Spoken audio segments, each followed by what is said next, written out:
Shalom. First and foremost, I want to give all praises, honor, and glory to Yahweh, Bahasham Yahweh Shai, Bahasham Recha Kudash. Double honors to the elders and the apostles of Great Millstone, and peace and blessings to the elect. And today we're going to go into the book of 2 Samuel, the 12th chapter. As we went through in the 11th chapter, we saw the moment in which King David, committed a great iniquity, right, in displeasing the Lord, committing adultery against with Uriah the Hittite's wife, and then maliciously having Uriah murdered, basically in war. So this is 2 Samuel 12:1. In the aftermath of that, and the Lord Yahweh sent Nathan unto David, and he came unto him, and said unto him, There were two men in one city, the one rich and the other poor. The rich man had exceeding many flocks and herds, but the poor man had nothing, save one little ewe lamb, one small female lamb, which he had brought up and nourished up, and it grew up together with him, and with his children, and it did eat of his own meat, and drank of his own cup, and lay in his bosom, and was unto him as a daughter. So he really loved and cherished and took care of this one lamb that he had. And there came a traveler unto the rich man, and he spared to take of his own flock and of his own herd to dress for the wayfaring man that was come unto him. So there was a visitor, somebody traveling through the land to see the rich man, and of all the flocks that he had, or of all the sheep that he had, he didn't take any of them to prepare for that man, but instead took the poor man's lamb and dressed it for the man that was come to him. So that one lamb that the poor man had, he had that killed and prepared as food for the traveler. And David's anger was greatly kindled against the man, and said to Nathan, As the Lord liveth, the man that hath done this thing shall surely die. Because David was thinking this is like an actual event that has happened.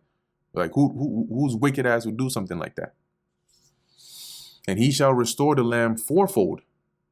He's going to restore, basically give him 80 for it.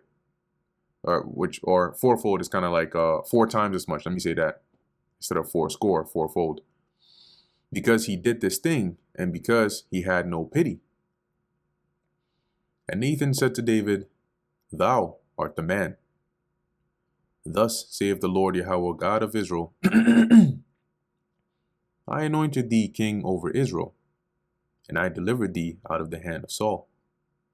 And I gave thee thy master's house, and thy master's wives into thy bosom, and gave thee the house of Israel and of Judah. And if that had been too little, I would moreover have given unto thee such and such things. Now, what the Lord means by this is not that he gave literally Saul's wives to David, because David never took Saul's wives, right? But in saying this, the Lord was saying he gave everything that Saul had to David, i.e. he translated the royalty or the royal estate into David's hand. All right, hence David now stepped in the room of Saul. Not necessarily that he actually took the actual wives of Saul, but in saying this is signifying that basically all the authority and luxury that Saul enjoyed, David now enjoyed as being king. And the Lord was saying, if that wasn't enough, I would have given you more. That's what he means by such and such things, be it more women or more riches, whatever it is you wanted, I would have given you more. Wherefore, why then hast thou despised the commandment of the Lord to do this evil in his sight? Thou hast killed Uriah the Hittite with the sword, and hast slain his wife, or Salakia has taken his wife, which he did slay on the bed. Anyway, thou hast taken his wife to be thy wife, and hast slain him with the sword of the children of Ammon. So you basically, you slew an innocent man. You set him up to die by the hand of the children of Ammon, and then you took his wife to be yours. Now therefore the sword shall never depart from thine house, because thou hast despised me, and hast taken the wife of Uriah the Hittite to be thy wife. So you're the same way you had Uriah slain. The sword shall not depart from thine house, meaning within your household there's going to be like war. because that's what the sword represents, and violence and bloodshed. Thus saith the Lord Yahweh, behold, I will raise up evil against thee out of thine own house, and I will take thy wives before thine eyes, and give them unto thy neighbor, and he shall lie with thy wives in the sight of this sun, meaning in public. For thou didst it secretly, right? You committed this adultery secretly. But I will do this thing before all Israel and before the sun. But I'm going to have this done to you openly. And David said unto Nathan, I have sinned against the Lord. And Nathan said unto David, the Lord also hath put away thy sin. Thou shalt not die. And that's why, we make reference to the mercy, right, that the Lord had upon David, because what he did, two things, right? Adultery is a sin unto death, and murder is a sin unto death. But here, as it says, the Lord put away his sin, meaning the Lord pardoned it and had it to where David wouldn't die. He wouldn't be put to death, but he would be punished. Howbeit, because by this deed thou hast given great occasion to the enemies of the Lord to blaspheme. Now you've given people an opportunity to basically, disrespect the Lord, in the sense that, well, this is the man you chose to be king over Israel. Are these the kind of men you desiring? Is this the kind of man that's a man after your own heart, one that commits adultery with his neighbor's wife and has the man murdered? The child also that is born unto thee shall surely die. And Nathan departed unto his house. And the Lord struck the child that Uriah's wife bare unto David, and it was very sick. David therefore besought the Lord God for the child, and David fasted and went in and lay all night upon the earth. So he basically prayed for the child for mercy and fasted, and basically, as it says, lay all that night upon the earth, so be on the ground. And the elders of his house arose, not like the actual bare earth, like the soil, but just the floor. And the elders of his house arose and went to him to raise him up from the earth, but he would not, neither did he eat bread with them. And it came to pass on the 7th day that the child died. And the servants of David feared to tell him that the child was dead. For they said, behold, while the child was yet alive, we spake unto him, and he would not hearken unto our voice. How will he then vex himself if we tell him that the child is dead? So when the child was alive and we try to get him to eat and he didn't even hear that, how much more now that the child is dead? I'm afraid of what he's going to do to himself. But when David saw that his servants whispered, David perceived that the child was dead. So he suspected, I think that, the child is dead. Therefore David said unto his servants, is the child dead?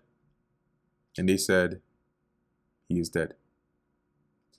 Then David arose from the earth and washed and anointed himself and changed his apparel and came into the house of the Lord and worshipped, being that temple that he had, that tabernacle he had set up with the ark in it. And he came to his own house, and when he inquired, they set bread before him, and he did eat. So he came home and asked for food. They put the food there, and he ate. Then said his servants unto him, what thing is this that thou hast done? Thou didst fast and weep for the child while it was alive.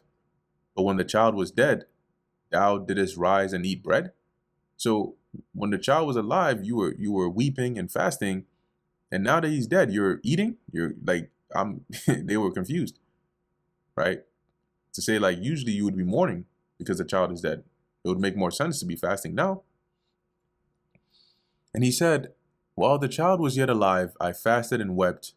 For I said, who can tell whether God will be gracious to me, gracious to me, that the child may live, right? So there may be a chance that the Lord will have mercy and the child will live and survive. And that's why I fasted and wept. But now he is dead. Wherefore should I fast? So I clearly got the answer. He's dead now. So what's the point in continuing to fast? Can I bring him back again? Oops. Let's go back up. Here we go. Can I bring him back again? Shall I go to him? Oh, Slaki, I shall go to him, but he shall not return to me. So as David responded to them, well, he's dead now. No amount of fasting is going to bring him back. One day, I'm going to join him, right, in the spirit world, but he's not going to return back to this world. He's not coming back to life to me. So that's why I'm eating, right? There's no point in fasting at this point. And David comforted Bathsheba, his wife, and went in unto her and lay with her, and she bare a son. And he called his name Solomon, and the Lord loved him. So the Lord loved Solomon. And he sent by the hand, and this goes to show you, right, that it's really the spirit that is in the body that the Lord sees, because Solomon hadn't done anything at this point, and yet the Lord loved him. So what is it that makes the Lord love one over another when they both haven't done anything yet? And he sent by the hand of Nathan the prophet, and he called his name Jedediah, because of the Lord, which I believe that is beloved of the Lord. Let's take a look here.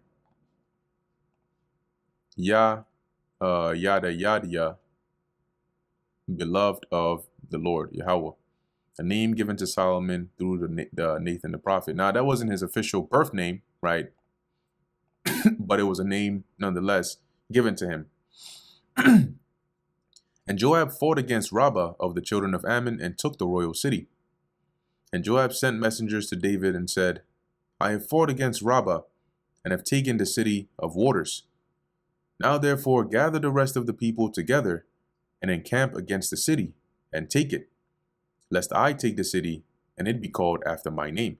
So basically get the rest of the army and come and complete the job, because if I do it, they're going to give the credit to me, right? So you come and get it, you the king. And David gathered all the people together and went to Rabbah and fought against it and took it. And he took their king's crown from off his head. The weight thereof was a talent of gold with the precious stones, and it was set on David's head. And he brought forth the spoil of the city in great abundance. And he brought forth the people that were therein, and put them under saws, and under harrows of iron, and under axes of iron. Now, it doesn't mean that he was cutting them or chopping them up with saws. It means he put them to labor, and made them pass through the brickkiln. And thus did he onto all the cities of the children of Ammon. So he basically took them for servants and slaves and workers. So David and all the people returned unto Jerusalem. And I'll pull this up in the NKJV as well. And he brought out the people who were in it, the city that is, and put them to work with saws and iron picks and iron axes, and made them cross over to the brickworks. For he did to all the cities of the people, or so he did to all the cities of the people of Ammon. Then David and all the people returned to Jerusalem. And that brings us to the end of 2 Samuel, the 12th chapter. Lord willing, this was edifying to the elect. In closing, I want to give all praises, honor, and glory to Yahweh, Bahasham Yahweh Shai, Bahasham, Recha Kodash. And until next time, Shalom.